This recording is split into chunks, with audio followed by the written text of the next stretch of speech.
However, if that same person would have maintained that same exact course for 90 days, for 120 days, for 180 days, all of a sudden they look in the mirror, the reflection is completely transformed. And that moment that they experience that and they see that what I am doing is making positive impacts in my mind, my body, my soul, my spirit, they say that this going to the gym stuff, this changing the lifestyle stuff works. It didn't happen in a moment. Change doesn't happen in a day, it happens daily.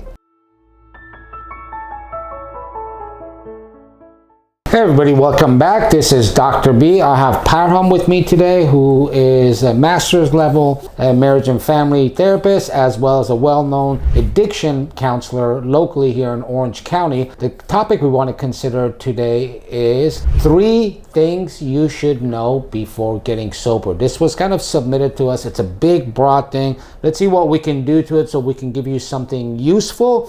So the topic was presented to me by Parham, 3 things you should know before getting sober. And I'm kind of thinking, okay, we should sort of respond to this in terms of making it so I guess you're successful during this road, or say to us, before we answer 3 things you should know before getting sober, how do people get to that decision? I mean, you're the therapist, right? You're the one that deals with hundreds and hundreds of these guys. You're the one that's involved in a rehab facility that you're clinical director of and part owner of. How do people get there? Do they just wake up one day, I want to get sober? I mean, I have my own answers, but let's hear it from a therapist that works in this space for many, many years. I think it's, first of all, it's a great question. And I think that it's different for different people. And why do I say that? It's not just a cliche answer, is because we're motivated by different things. The first and foremost, the most important thing is when your desire to change becomes more than your desire to stay the same, is the foundational element of making changes in life. So when you look at your life and you look at your relationships, you look at your health, you look at what you have accomplished, what you haven't accomplished, when you look at the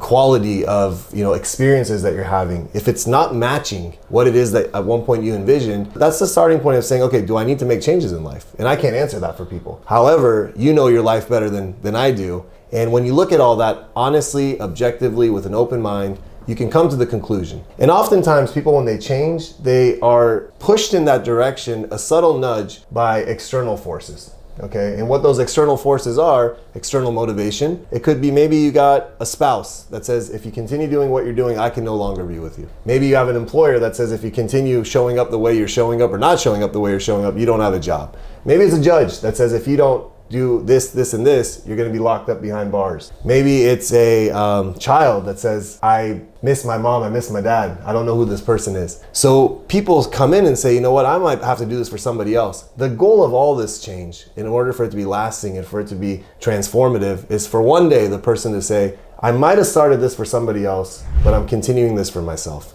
And that's the shift from external to internal motivation. External to internal motivation. Whoever has internal motivation has a very good shot of not only getting sober, but more importantly, I think, staying sober or maintaining that same path. And that's the first thing I look for, is what's the internal motivation. So I'm not losing sight of the question. What are 3 things you should know before getting sober? I'm going to get to it at the end of this video. It's a little bit of tease here. I want you to get all the stuff we're talking about here. I love that. You got to the thing. It has to be an internal motivation, right? Yeah. And that's critical because, lately I was watching a couple of these shows and they're spending time on the streets in Seattle. I think they were in Philly and showing very desperate, marginalized lives. Yeah. And a couple of those scenes, heart-wrenching, as I watch an addict talk about their daughter they haven't seen in 10 years, so she must be 12 years old, or their son they would just break out in tears. And maybe there's no answer to this. I have my vision of it, my idea of it, my research of it.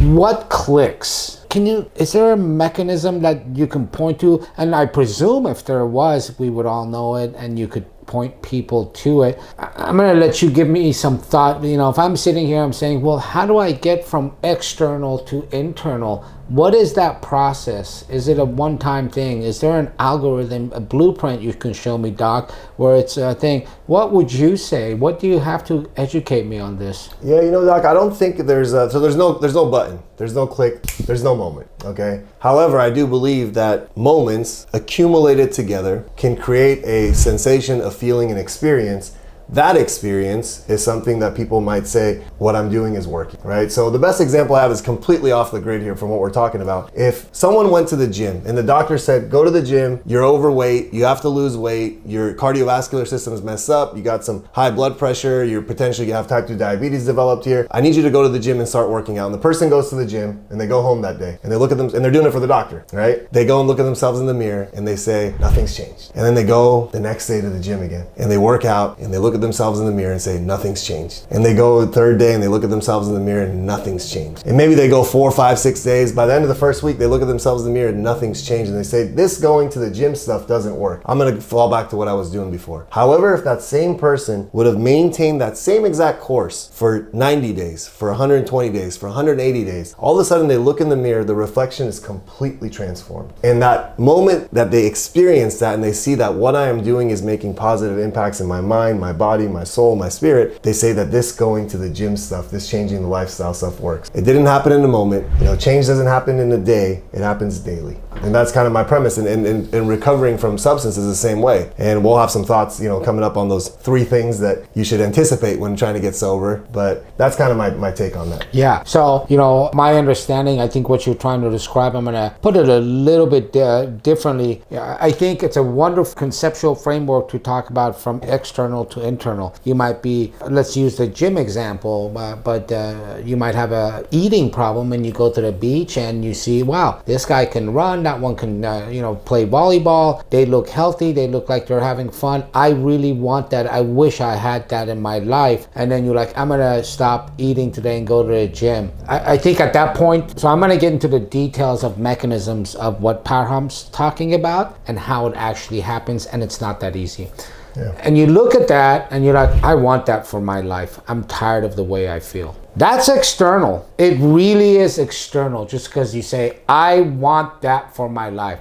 I'm an addict. I'm suffering. I'm in the streets. Look at these people. They're all shopping. They have their families. I haven't seen my kids for years. I want to walk up to my kid. It's external. For the most part, with difficult affairs such as addiction, where so many physiological systems are changed, you have neural networks set up. And this takes courage. And this takes a hero's journey. A Campbell-like hero's journey. And you might have to do it a second day and meditate on it and fail. And try a third day and meditate on it and fail. I'm not talking about what the outcome is, where he was talking about the gym thing. He did it, the person did it, second day, third day. I'm talking about failing to do it, getting up, wanting to do it. You failed. 10th time, 15th time, 20th time. By the way, most chronic diseases, addiction reflects many chronic diseases in terms of these episodes of maybe having a few days, a few weeks, relapse, so forth. It's no different. None of that matters. My point is this. You continue to meditate on this, think about it, mindfulness towards what it is you want. And your brain structure will eventually change. That's why as people age, most of them can grow out of addiction if they lived long enough. Nowadays, the polysubstance, the extent, and the stupidity of our collective, including our collective use, is such that people don't make it out of that window and they die or go to jail. But if you continue, and as you age, you start to build different neural networks, which is a different perception of yourself and the world, and all of a sudden it becomes internalized. And when you're at that stage as an addict, here's what's going to happen.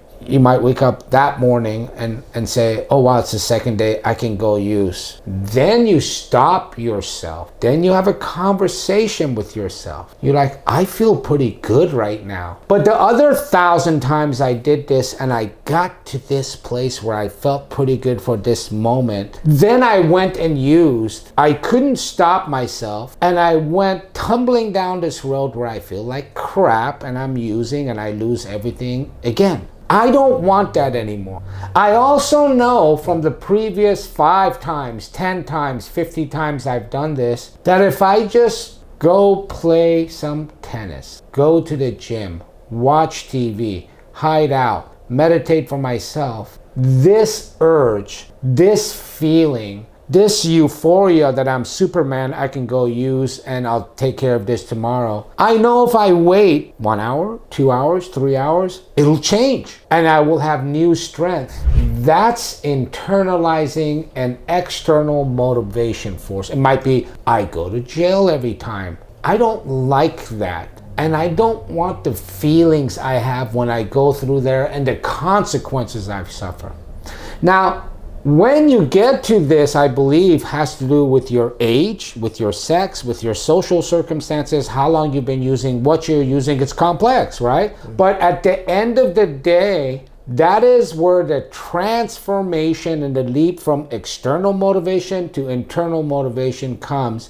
And I always have said, addicts are on a hero's journey, and it's your entire life. That's my interpretation of what you described. Yeah, absolutely. That's spot on. Totally agree. And so, having said that, those that want to embark on this journey, maybe it's your first time, maybe it's their 100th time, give us 3 things one should know as they embark on this hero's journey of sobriety and recovery, in your words. All right, let's see. So 3 things. If you are contemplating, hoping, wanting to get sober, so abstaining from the use of mind and mood altering substances, and also specific behaviors too. I think we need to sometimes get sober from specific behaviors that inhibit our growth and impact our neural pathways and have negative consequences in our life. But the 3 things that I would say, number 1 is to know and to understand that courage, that Doctor talked about, is the first element needed. And what is courage? It's the willingness to take action despite of fear, right? That's the definition of it. That's why it's oftentimes kind of synonymous with men and women of the armed forces, firefighters, those kind of people, because they put their life in danger. With going into sobriety, there's a lot of fear of, how am I going to live my life? Who am I going to be? What's going to happen to me? How am I going to sleep at night? How am I going to calm my nerves? And there's a lot of fear that goes in. It's the fear of the unknown. So the first thing is the commitment to have courage, right? I think that's needed. It's a very important ingredient of the recipe. The next one is to understand and to internalize and to really watch the expectations we set up. William Shakespeare says expectations are the root of all heartbreak. So I don't want to sit here and lie to people and say that when you discontinue the use of drugs and alcohol, your lives are going to automatically get better. Okay, that would be categorically false to say that. The only thing that gets better when we stop the use of drugs and alcohol is the consequences related to the substance abuse potentially goes away. But everything else that exists in life, whether it's psychological problems, emotional problems, relational problems, potentially financial, legal problems, all the other stuff is just right there. And the person no longer has the coping mechanism, the substance, to be able to manage and just kind of cope with it all. And that's when things oftentimes get worse before they get better. And oftentimes leading to people continue to use relapse because they're like, I stopped using drugs, but my life isn't better. So that's the second one, to curb the expectations.